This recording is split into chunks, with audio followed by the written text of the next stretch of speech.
बच्चों, कल हमने पढ़ा था अपना टॉपिक पाठ 8 है जो समास।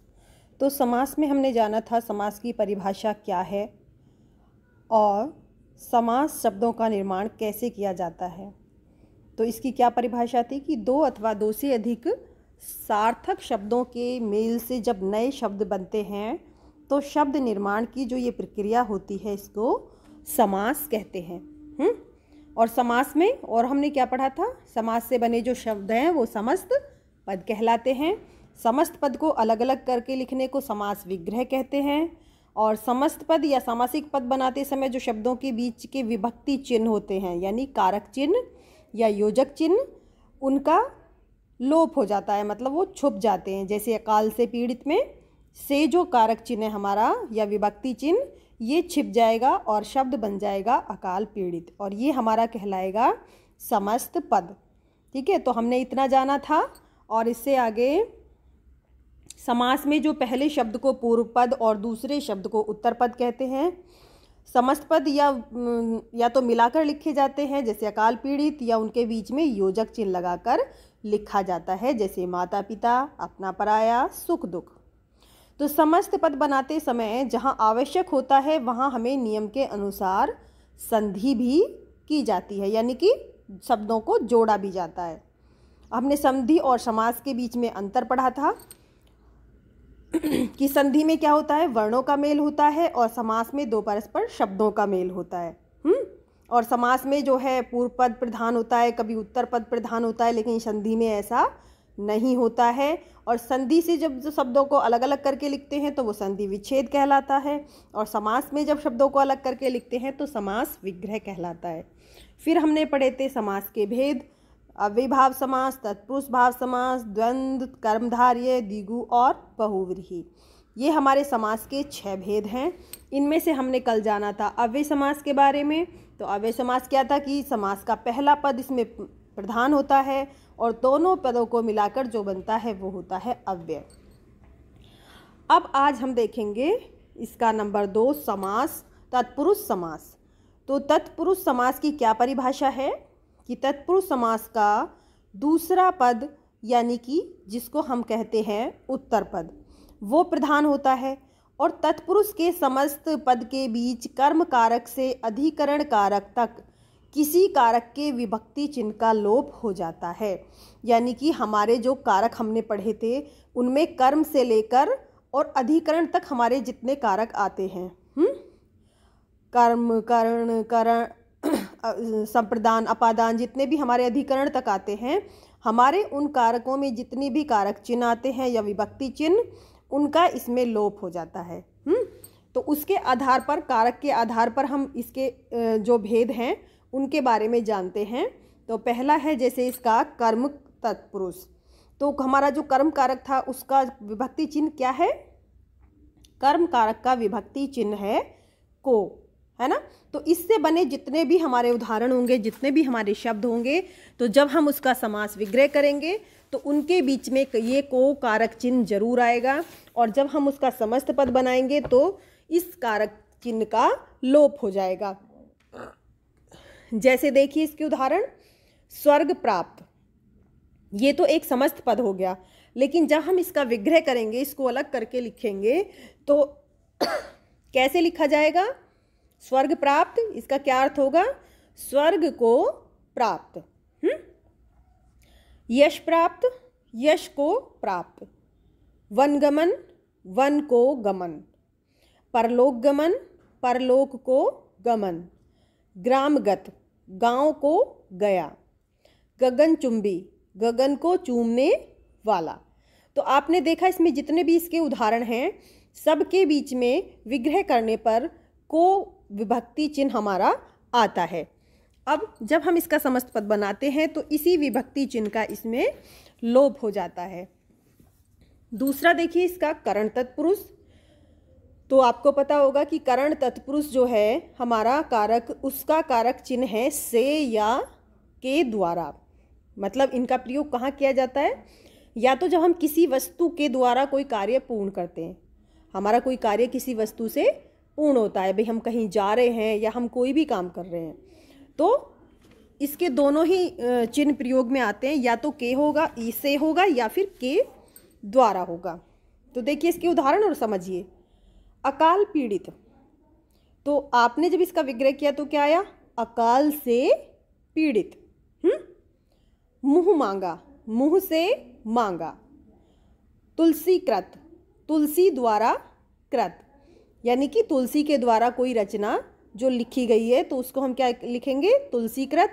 और जब उस विग्रह करेंगे तो तुलसी द्वारा कृत, क्योंकि वो तुलसीदास जी के द्वारा लिखी गई है। भयाकुल, भय से आकुल। रेखांकित, रेखा से अंकित। हस्तलिखित, हाथ से लिखित। जन्मांध, जन्म से अंधा। ईश्वर प्रदत्त, ईश्वर द्वारा प्रदत्त। तो हमने देखा इसमें हमारे जितने भी उदाहरण हैं सब में विग्रह करने पर से या के द्वारा कारक चिन्ह अवश्य आता है, और जब हम इसका समस्त पद बनाते हैं तो वो हमारा छुप जाता है। तीसरा देखिए, संप्रदान कारक, संप्रदान तत्पुरुष, यानी कि इसमें अब संप्रदान कारक का जो कारक चिन्ह है वो है के लिए। तो इसके हम जितने भी उदाहरण बनाएंगे, समास विग्रह करेंगे उदाहरण का, उनमें सब में बीच में आपका के लिए जरूर आएगा। और जब हम समास विग्रह का समस्त पद बनाएंगे तो के लिए कारक चिन्ह का लोप हो जाएगा। जैसे देखिए राह खर्च, अब इसका आपको बोल दिया जाए कि विग्रह कीजिए, समास विग्रह कीजिए, यानी कि अलग करके लिखिए। तो कैसे लिखोगे? राह खर्च किसको बोलते हैं? जो हमें राह के लिए खर्च मिलता है ना? तो राह के लिए खर्च, तो के लिए आ गया इसमें। हवन सामग्री, हवन के लिए सामग्री। गौशाला, गौ के लिए शाला। विद्यालय, विद्या के लिए आलय। देशभक्ति, देश के लिए भक्ति। आराम कुर्सी, आराम के लिए कुर्सी। हथकड़ी, हाथ के लिए कड़ी। रण निमंत्रण, रण के लिए निमंत्रण। तो देखिए सभी में समास विग्रह करने पर के लिए आ रहा है, और समस्त पद बनाने पर इसके लिए शब्द का लोप हो जाता है। अब देखिए अपादान तत्पुरुष, तो अपादान कारक का जो विभक्ति चिन्ह है वो से है। अब से इससे पहले भी आया था, मैंने बताया था आपको करण में। तो अब इन दोनों में क्या अंतर है? तो वहाँ तो से का मतलब था कि हम जब किसी साधन के द्वारा हमारा कोई कार्य पूर्ण हो रहा हो और वहाँ पर से आ रहा हो तो वो हमारा आएगा करण तत्पुरुष में। लेकिन जब से आ रहा है और वहाँ पर किसी से हमारा अलग होने का भाव प्रकट हो रहा है, यानी कोई चीज़ किसी से अलग हो रही है और तब से आ रहा है, तो यहाँ पर हमारा हो जाएगा अपादान तत्पुरुष।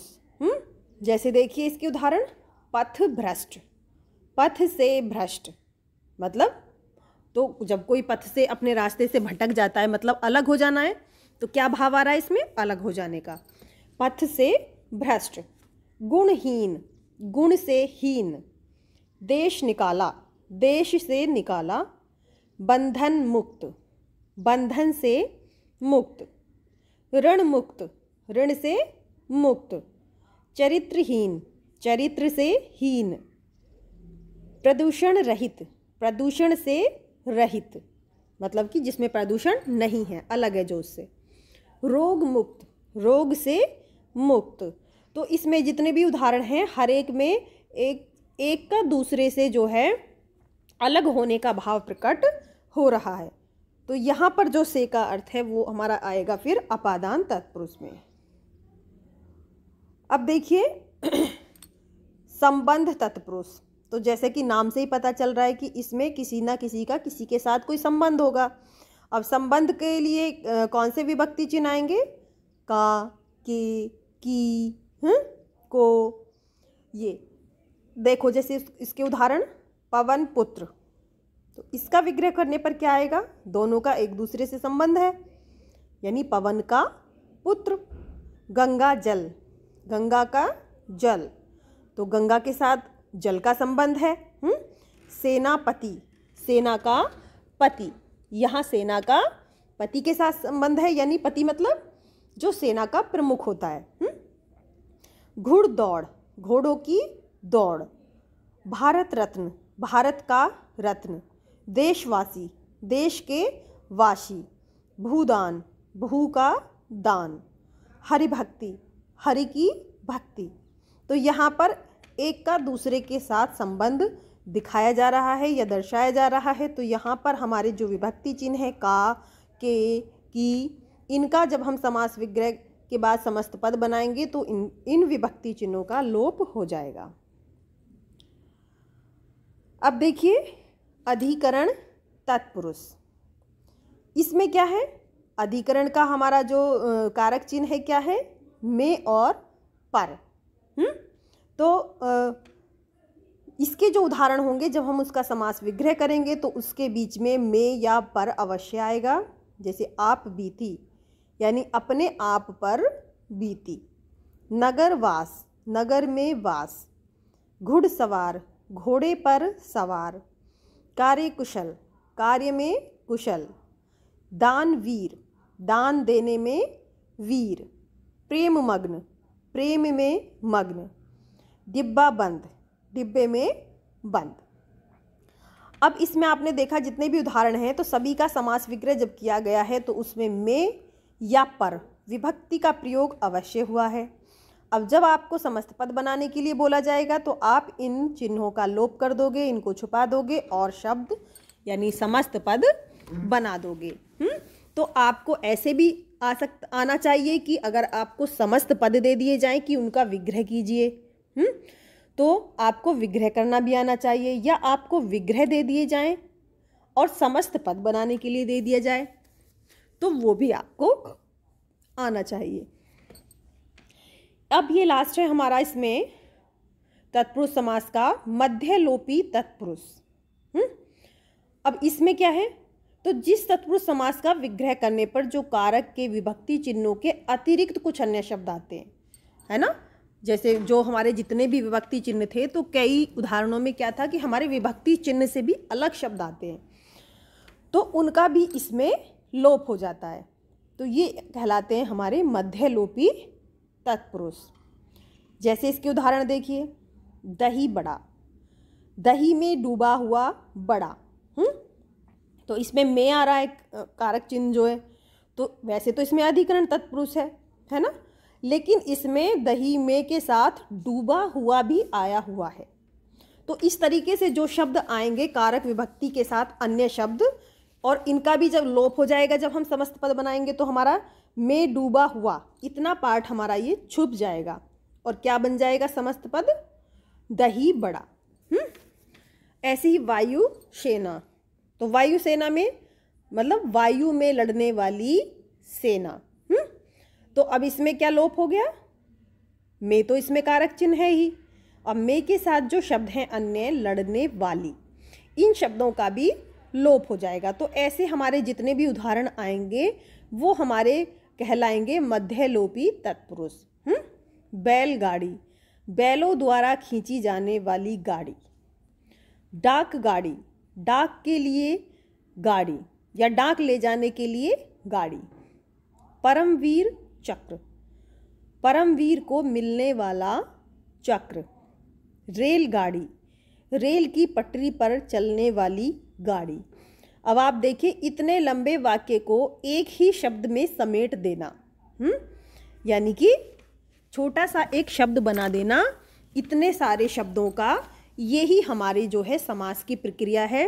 यही हमारी जो प्रक्रिया है शब्दों को छोटा करने की, यही हमारी कहलाती है समास। जिससे क्या होता है, हमारी जो भाषा है वो प्रभावशाली बन जाती है। तो बच्चों आपको ये तत्पुरुष समास बहुत अच्छे से समझ में आ गया होगा। धन्यवाद।